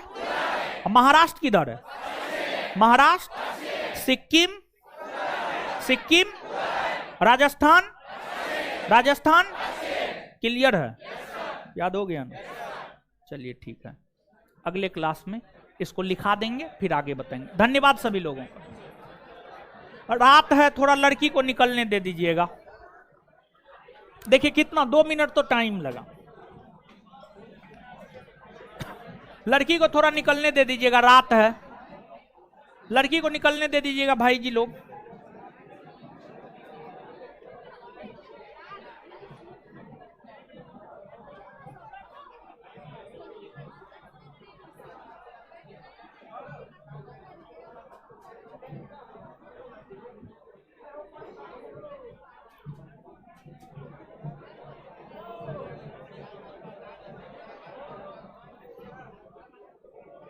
लड़की को निकलने दीजिएगा।